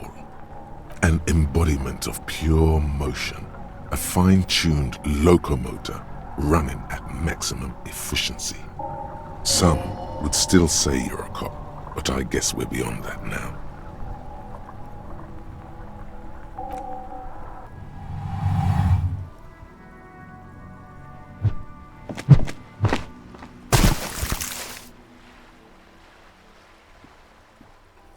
Merde! Bordel de merde! A whorehouse of shit? It wasn't whorehouse of shit. The shot was at least 23 meters, probably 24, and then some. Nothing to be embarrassed about. What the hell is your problem? You vandalized our game, son! We can't play pétanque with 5 bull! Yes, pétanque! You ruined our pétanque game! We want our bull back! Take it easy, René.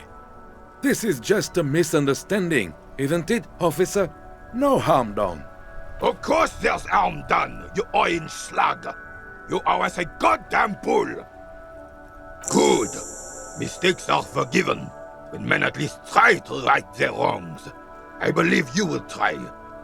Now why did you approach us? Yes, why did you come here? It's unlikely they know anything about the murder. You never know. He might know something. This is a good vantage point. Unfortunately, I don't. Unlike most of the locals, I have no qualms about assisting law enforcement. But this affair has passed me by completely. In Martinez, the union is the law.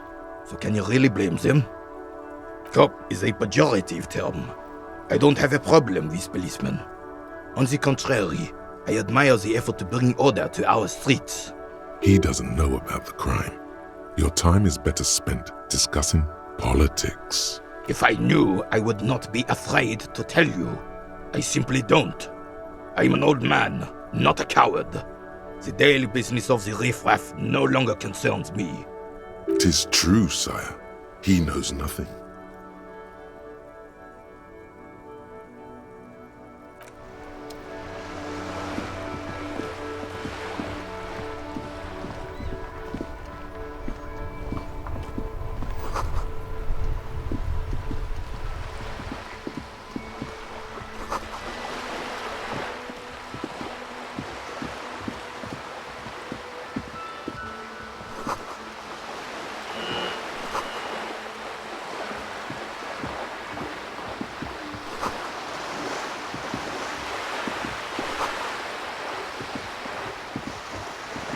This coin-operated viewer is facing southwest.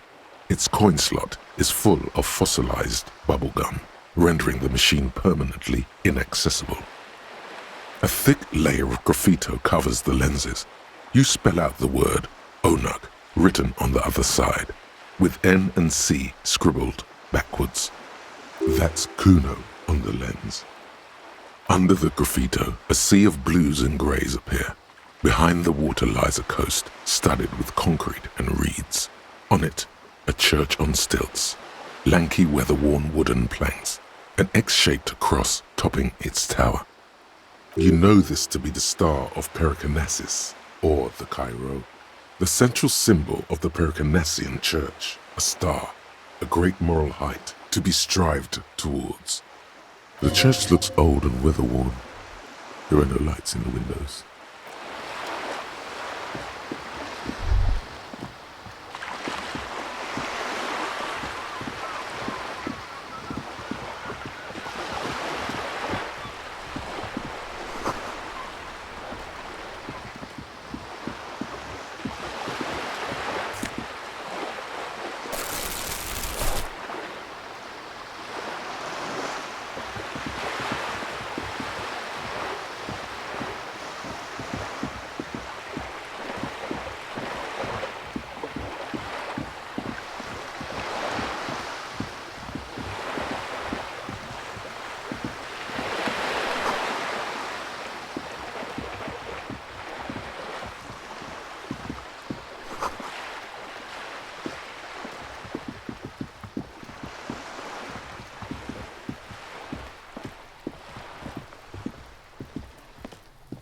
This is a wall on the side of an apartment building.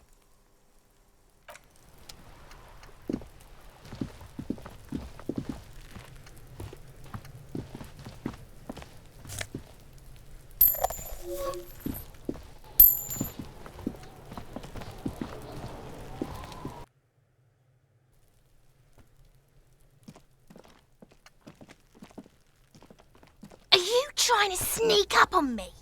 Come to slit my throat in my sleep? Logic error. She is not sleeping right now. Pig's come to take me out, trying to snuff me out. Don't get fucking clever with me, pig. You think you're so clever.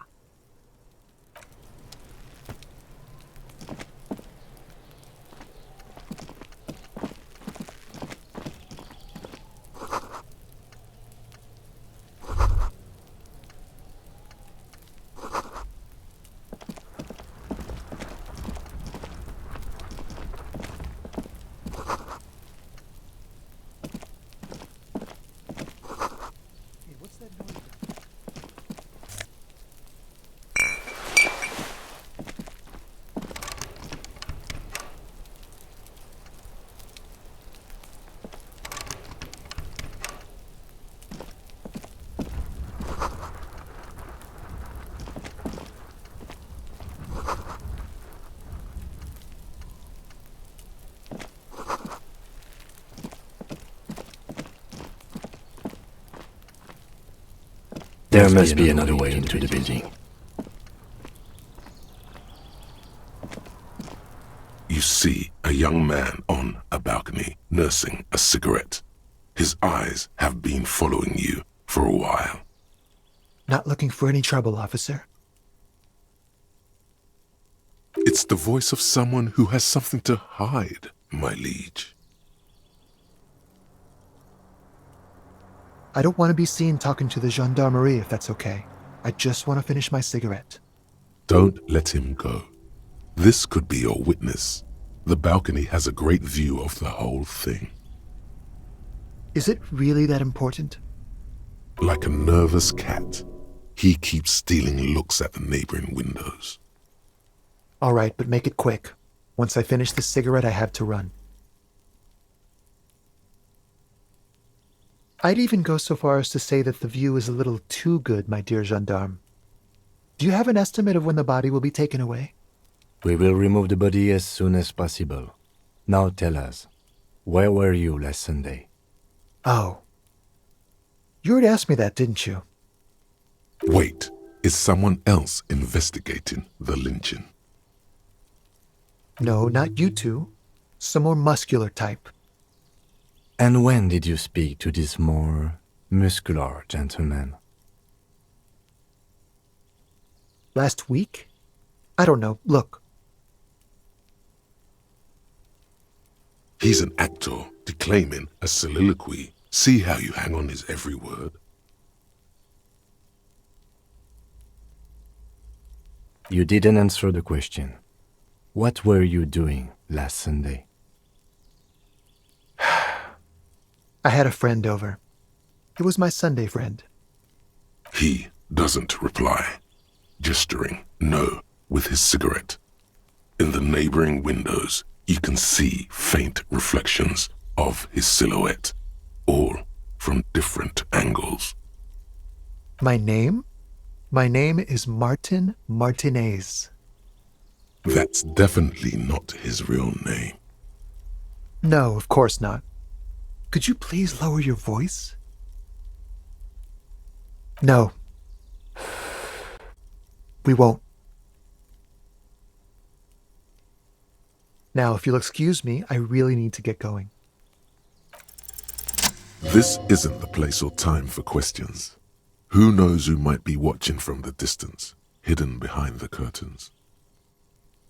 For a moment, the man on the balcony seems almost vulnerable. Something moves in the depths of his feline eyes, compassion and a hint of understanding.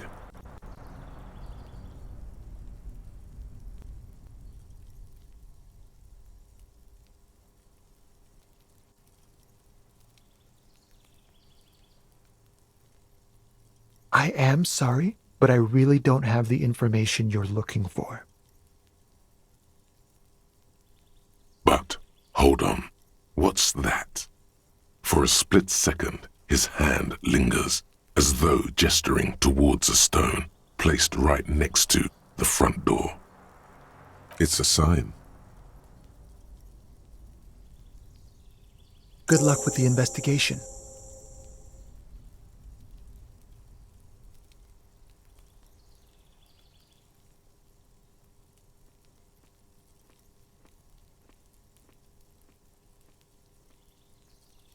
He's gone. No point in running. Tenements like these often have multiple exits. If he doesn't want to talk to us, then he'll know how to hide himself. He could be a witness. Him or his Sunday friend. Either way, we need to look into that muscular type who's asking about our case. He did leave us a sign. Did you see that? He wanted to draw our attention to that stone right over there. If we find a way inside the building, we can ask around for his apartment.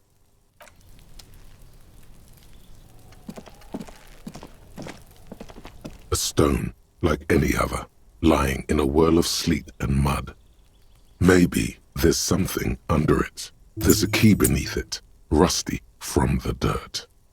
This must be for the front door. Pity doesn't have the apartment number on it. This building has many apartments and the man can be in any of them. We'll just have to go in and see.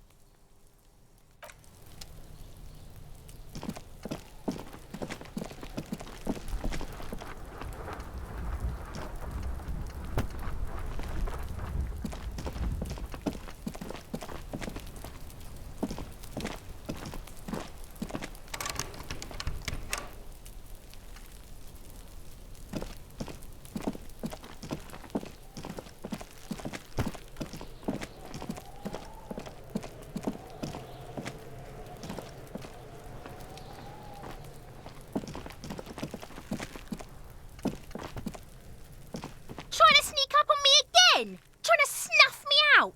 Get away, pig!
Yes?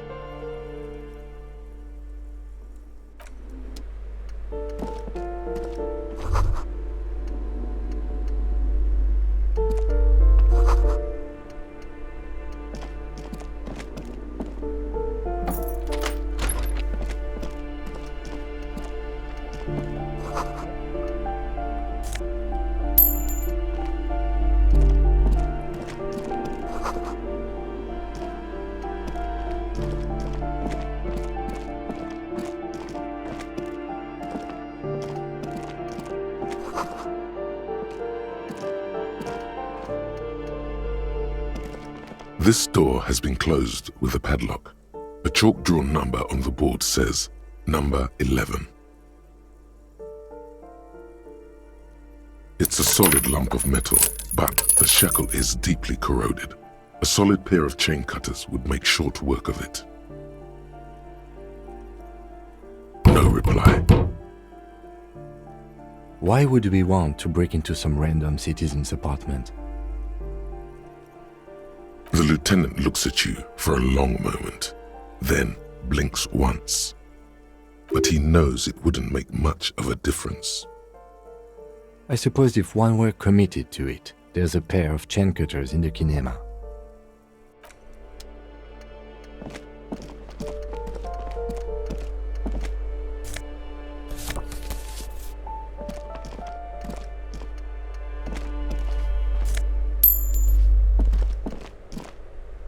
You hear someone walking around inside, rearranging the furniture. The number on the panel says 10. The walking stops abruptly, but no one comes to the door. You can feel tension on the other side. A poor communard, from the looks of it. The room is barely bigger than a closet.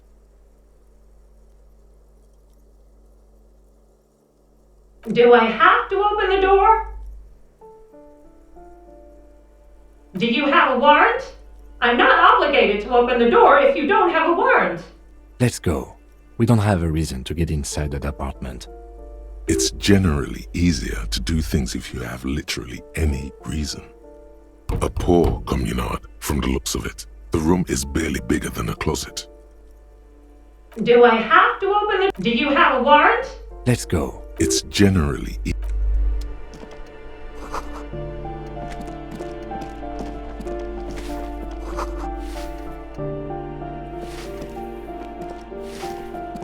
Give me a moment. The cold never does any good for my bronchitis. I'm fine. Fine. Don't you worry about me.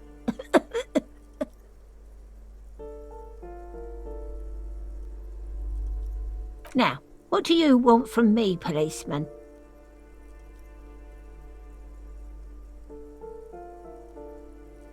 She's the cleaning lady. She knows the floor plan and the residence.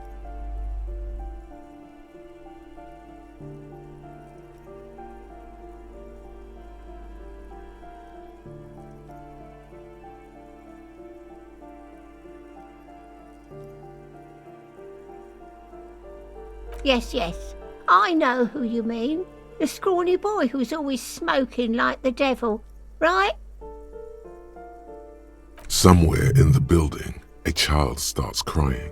You hear a radio tuned to a talk show and someone taking a shower. What's he in trouble for? Talk?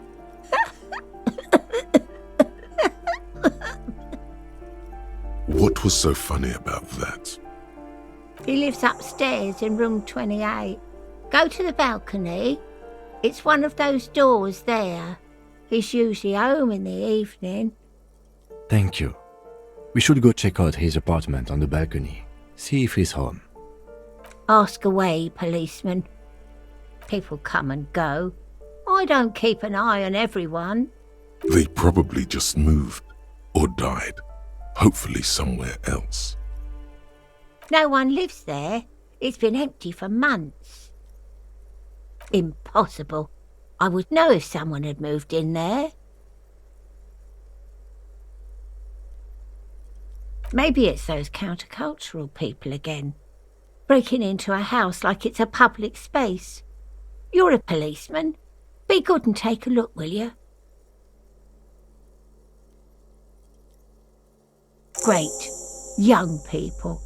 They're worse than rats. You know, always littering the hallways with trinkets and empty beer cans. Oh, that one is a scientist, a future scholar. I think he studies astrology at the community college. Education's good. I always tell them to study. Something to do with all those stars around his door. He asked me to leave his drawings up on the wall. That's what I said. Astrology. The lieutenant shakes his head, as though to say, let it go. Come on, people. Try to keep up any standards here. It's not about stars. It's... forget it. She mumbles some kind of a response. Then...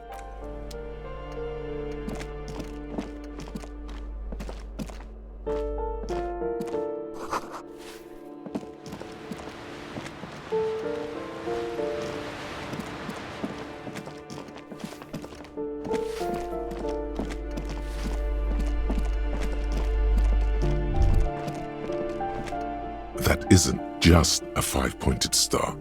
It's an inverted white pentagram cradled in a wreath of antlers, the iconography of communism, in other words. I'll keep my armistice handy, Detective. He doesn't actually reach for his gun. The star and antlers was developed in the 6th decade of the last century and quickly adopted by Mazov and the communards during the revolution. Even today, half a century after, the star and antlers retains the ability to evoke hope, disappointment, and fear in equal measure. To symbolize the toppling of the old order. Also, some social democrats were already using it. The wreath of antlers represents a natural crown. It was about building a society that could exist in accord with the natural world, and at the same time above it. Because white is the color of peace. Nothing at all yet. Right now, it's just meaningless shapes on a wall.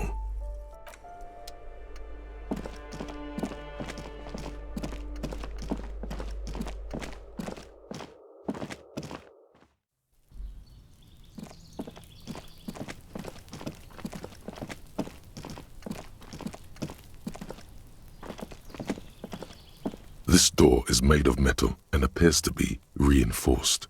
Someone here really values their security. Number 28. This is where the cleaning lady said the smoker on the balcony lives. Let's see if anyone's home. Knock on the door. No one answers. Looks like the young man we are looking for isn't home. I think our best chance to catch him is in the evening.